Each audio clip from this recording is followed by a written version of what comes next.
So, how does a tiny island with basically no resources turn itself into a global economic powerhouse in just a single generation? It sounds kind of impossible, right?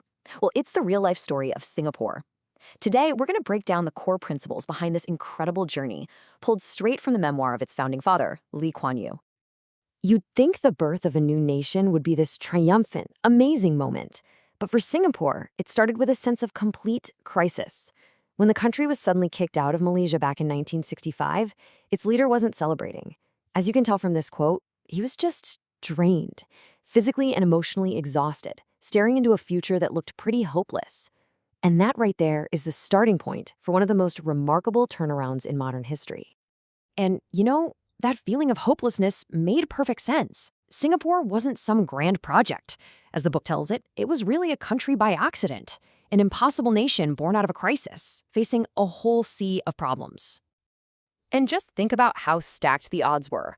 We're talking about a tiny island with no natural resources, no real industry, a deeply divided population, and now suddenly cut off from its main economic market. Honestly, just surviving seemed like a total long shot. So how in the world did this impossible nation even start to fix things?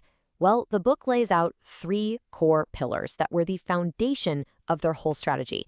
And the very first one, maybe the most important, was a ruthless focus on pragmatism. Forget ideology. The only question that mattered was, does it work? Yeah, they just had no time for big ideas that were clearly failing somewhere else. Take the British model of trade unions, for example. Lee Kuan Yew saw them as confrontational and believed they were, quote, ruining Britain's economy. So that had to go. It was replaced with a system where everyone, unions, employers, and the government, worked together for one single goal: national economic growth. This whole what works approach led to a really interesting philosophy. The goal, as the book puts it, was to build a fair society, not a welfare society. And that distinction is absolutely key. It wasn't about creating a safety net that just catches everyone like a hammock. It was about providing a ladder, giving every single citizen the tools and the opportunity to climb on their own. And here's how that model actually worked. The government's role was to provide the essentials that boost everyone's ability to earn, things like education, housing, and healthcare. But then individual responsibility kicks in. Every citizen had to save for their own retirement through something called the Central Provident Fund. The whole point was to empower people, not create a culture where everyone depends on handouts.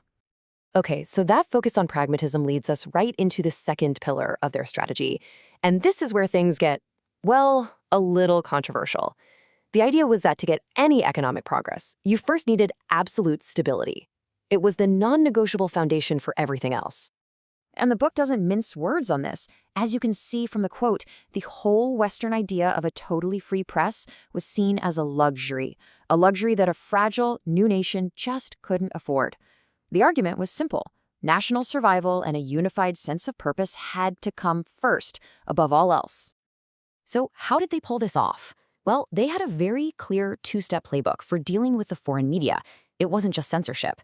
First, they would demand a full, unedited correction for anything the government considered a factual error. And if the publication refused, step two, they'd restrict how many copies could be sold in the country. It was a pretty powerful way to control the narrative. Okay, so you're probably wondering, what's the justification for being so strict? Why take such an iron-fisted approach? And the answer, once again, comes right back to pragmatism. The argument was basically this. Look at all the chaos and instability in other countries. A free-willing press wasn't stopping corruption there, was it? For Singapore to attract the foreign investment it desperately needed to survive, it had to offer something different.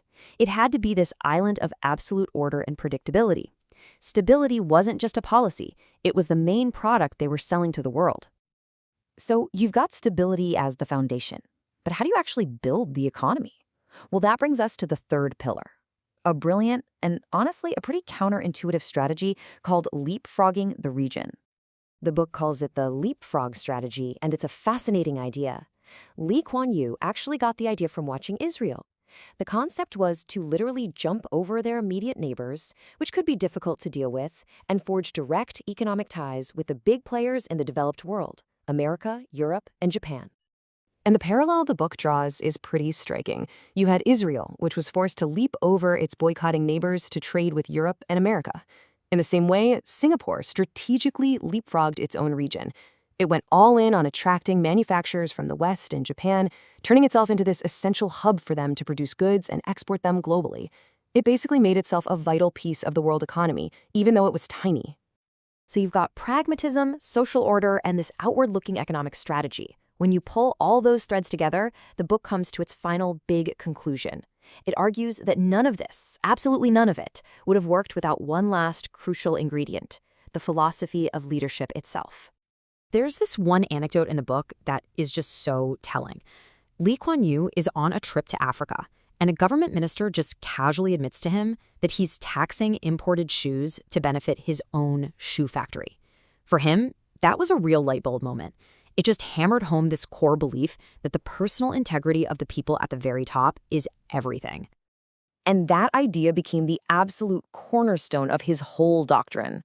He argued that the entire system is worthless unless the leaders at the top are completely clean. Because if corruption starts at the source, it's like poison in a well. It just infects everything downstream. Any attempt to build an honest, effective government was just doomed from the start. And this quote right here, this really gets to the heart of the whole book's argument. We need good men to have good government.